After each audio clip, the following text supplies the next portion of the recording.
নমস্কার বন্ধুরা, আমি নিলয়। আশা করি আপনারা সকলে ভালো আছেন, সুস্থ আছেন। আজকের মোটামুটি 6 মিনিট 55 সেকেন্ডের ভ্লগে আপনাদের সকলকে আরেকবার স্বাগত। দিনটা ছিল শুক্রবার, 21 তারিখ, 21শে মার্চ। আমি চড়ে গেছিলাম কোর্ট এরিয়ায়, আমার একটা কেস ছিল। তারপরে চলে গেছিলাম খুব কাছে এই সেন্ট জন চার্চে। আমি যখন খাদি অফিসে ডিজাইনারের কাজ করতাম, প্রায়শই এই রাস্তা দিয়ে জানেন আমি যাতায়াত করতাম। আর মঞ্জুই আমার অ্যাসিস্ট্যান্টকে বলতাম, কি ভাল লাগছে চার্চটা, চল না একসাথে একবার ঘুরে আসি। বলাই বাহুল্য, কোনো দিন যাওয়া হয়নি। আজকে কোর্টে মোটামুটি আমার কেসের লাস্ট দিন। এই এরিয়ায় আর কবে আসতে পারবো জানি না। তাই আর দেরি না করে সরাসরি চলে গেলাম আমি এই চার্চের ভেতর। 1787 সালে এই চার্চটা হয়। এই চার্চটা মোটামুটি আপনাদের বলে রাখি, এটা হাইকোর্ট আর সিটি সিভিল কোর্টের ঠিক মাঝামাঝি জায়গায় অবস্থিত। চার্চটা সবাই চেনে। আপনারা যদি যান অবশ্যই এটা ভিজিট করতে পারেন। এই অসাধারণ চার্চটায় ঢুকতে আপনাদের মাথা পিছু লাগবে মাত্র 10 টাকা। আর যদি আপনারা গাড়ি নিয়ে যান তার জন্য 20 টাকা লাগবে। আমি চার্চটা খুব সুন্দরভাবে ঘোরাঘুরি করে দেখছি, ভীষণ সুন্দর।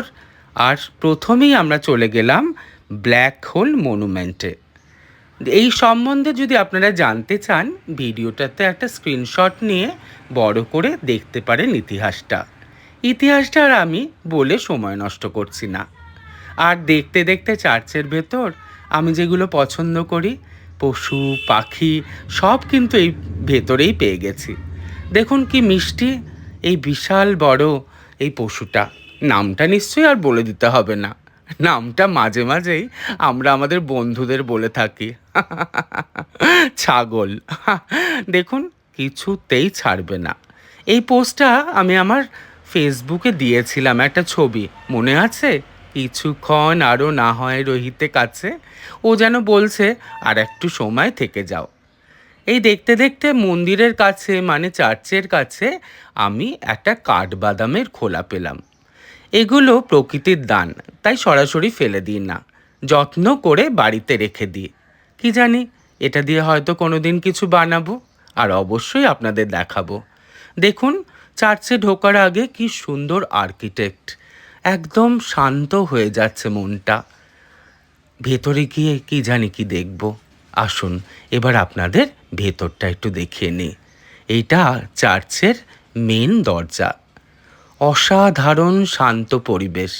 আর বলা বাহুল্য, এখানে কিন্তু আমাদের মন্দিরের মতো পাণ্ডাদের দাম্পত্য নেই।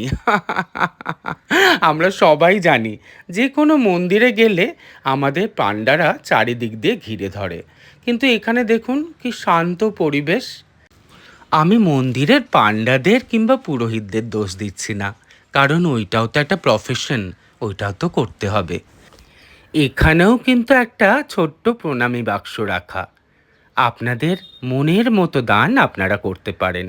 আর এটা সরাসরি চলে যাবে চার্চের ট্রাস্টির আন্ডারে, যারা মানুষের পাশে দাঁড়ায়, বিশেষ করে দরিদ্র মানুষের শিক্ষাদান, তাদের খাবার, পোশাক ইত্যাদি ইত্যাদি করে থাকে বিভিন্ন রকম চার্চ। কি অদ্ভুত স্কাল্পচার! এই পুতুল যেন জীবন্তভাবে বসে আছে, আর আমি অবাকভাবে দেখছি। আর দেখতে দেখতে দেখি চার্চের দেওয়ালের একটা দিকে সেই 1787 সাল থেকে যারা যারা এই চার্চের চাপ্লিন ছিলেন তাদের সমস্ত নাম দেওয়া আছে। চাপ্লিন কথার অর্থ হলো ধর্মীয় যাজক বা ধর্মীয় শিক্ষাগুরু, যারা আমাদের ধর্মীয় বিষয়ে কিংবা ধর্ম সংক্রান্ত বিষয়ে বিভিন্ন রকম শিক্ষা দান করে থাকেন। কি সুন্দর যে লাগছে! কত যাজক এখানে এলো, কত যাজক চলে গেল, আর স্মৃতিটা রেখে গেল। অদ্ভুত এই শান্ত পরিবেশে নিজেকে আর ঠিক রাখা যায়? কি জানি এই সমস্ত জিনিসগুলো কতদিন থাকবে। কলকাতার যা অবস্থা, লোক সংখ্যা বাড়তে বাড়তে বিভিন্ন রকম ফ্ল্যাট বাড়ি বিভিন্ন দিকে উঠে যাচ্ছে। কি জানি এইটাও কি থাকবে? থাকা তো উচিত। এই ধরনের প্রতিষ্ঠান, এই ধরনের ধর্মীয় জায়গা কিংবা স্থাপত্য আমাদের কলকাতার প্রাণ। মায়াময়ী এই কলকাতায় মন্দির, মসজিদ, আরও কত কিছু মিলেমিশে এক হয়ে গেছে। এদের স্থাপত্য যেন ফিস ফিস করে কলকাতার ইতিহাসের কথা আমাদের কানে গুঁজে দেয়। কি শান্ত লাগছে, আপনাদের কি বলবো। আপনারা নিশ্চয়ই বিভিন্ন রকম চার্চে গেছেন, কিন্তু এই চার্চটা যেন কলকাতার একটা মায়াময়ী স্থাপত্য। নিজেকে আর ঠিক রাখতে পারলাম না। একটা মোমবাতি জ্বালিয়ে আমার প্রার্থনা আমি জানালাম ঈশ্বরকে। কি সুন্দর দেখুন, প্রত্যেকটা বেঞ্চের একদম নিচে পা রাখার জন্য একটা ছোট্ট কেদারা দেওয়া আছে। আমার মনে হলো প্রার্থনার সময় আমাদের মাতৃভূমিকে পা দিয়ে স্পর্শ করে অপমান না করে যাতে প্রার্থনা করতে পারি, তার জন্যেই হয়তো এই পাদুকা দেওয়া। কি জানি, এইটা আমার মনে হলো। আমার ভুল আপনারা বলে দেবেন। এবার বাড়ি ফেরার পালা। মন যেতে না চাইলেও তো যেতে হবে। কি জানি, এখানেই যদি থেকে যেতে পারতাম কি ভালো হতো, তাই না? চলুন বন্ধুরা, দেখা হবে আবার একটা নতুন ব্লগে। ভালো থাকবেন।